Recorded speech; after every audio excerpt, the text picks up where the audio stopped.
Assalamualaikum warahmatullahi wabarakatuh. Kita ketemu lagi di cerita inspiratif Sengkala. Pernah ke Port Moresby? Saya sih sering, karena kebetulan di komputer ada Google Earth. Ketek tuk. Pengalaman saya main ke Port Moresby, awalnya senang, lalu heran dan belakangan takut. Ketika masuk hotel, ternyata pengamanan ekstra ketat. Dinding-dinding dibuat sangat tinggi dengan kawat-kawat berduri, pintu logam besar dan kuat. Bahkan dikelilingi pasukan bersenjata lengkap. Tamu-tamu hotel harus lapor setiap pindah dari satu koridor ke koridor yang lain. Apa ini sebenarnya hotel apa penjara? Tempat macam apa ini? Pas nanya-nanya, ternyata kota inilah yang dinobatkan oleh Al Jazeera sebagai kota paling berbahaya di dunia, dan PBB menyebut keamanan di Port Moresby sebagai kritis.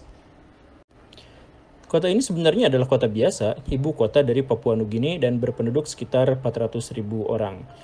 Tapi angka kriminalitas di sini sangat-sangat tinggi. Saking tingginya sampai khususnya orang asing dilarang jalan kaki di tempat terbuka, gak boleh naik motor apalagi naik beca. Karena hampir pasti jadi sasaran kejahatan. Bahkan orang yang mengendarai mobil sekalipun bisa saja dihentikan di jalan tiba-tiba, dipecahkan kacanya dan dimintai uang. Cerita seperti itu dialami oleh banyak sekali orang di sini. Makanya bukan hanya hotel, rumah, perkantoran, dan sarana-sarana serta fasilitas umum itu memiliki sistem pengamanan ganda, pagar tinggi, kawat berduri, dan CCTV. Hidup di sini, khususnya bagi orang-orang asing, itu seperti hidup di dunia penuh bahaya dan ancaman.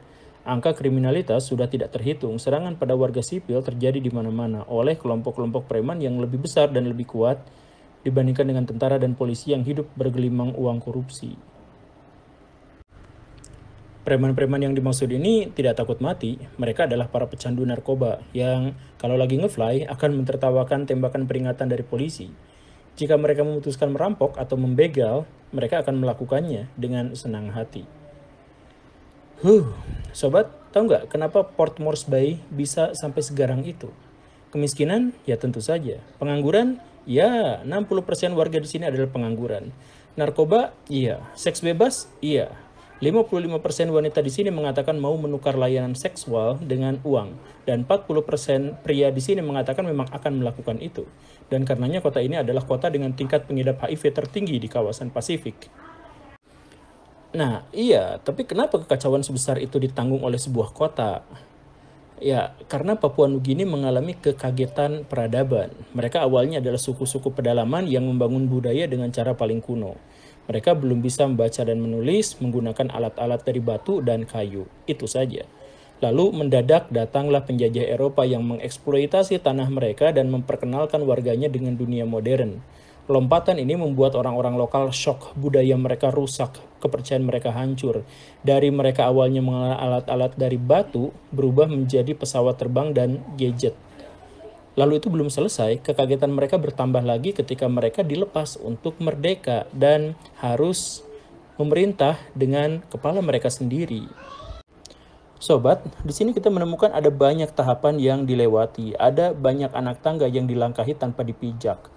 Ini penting, kita ini kan manusia dan karenanya kita ini terbatas. Untuk bisa mengeliminasi keterbatasan itu kita membutuhkan proses yang gradual dan konsisten. Itu udah hukum alam. Jadi apapun tujuan kita, bagaimanapun target kita, pahami bahwa semua itu harus dijalani dengan tahapan.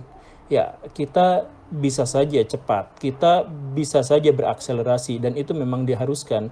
Tetapi semuanya harus diimbangi dengan kesadaran dan kesabaran untuk menapaki jalan terjal yang kita lalui. Semoga kita tetap hidup dalam proses dan sadar bahwa proses itu adalah sebuah keniscayaan. Semoga kita semua diberkahi. Terima kasih. Assalamualaikum warahmatullahi wabarakatuh.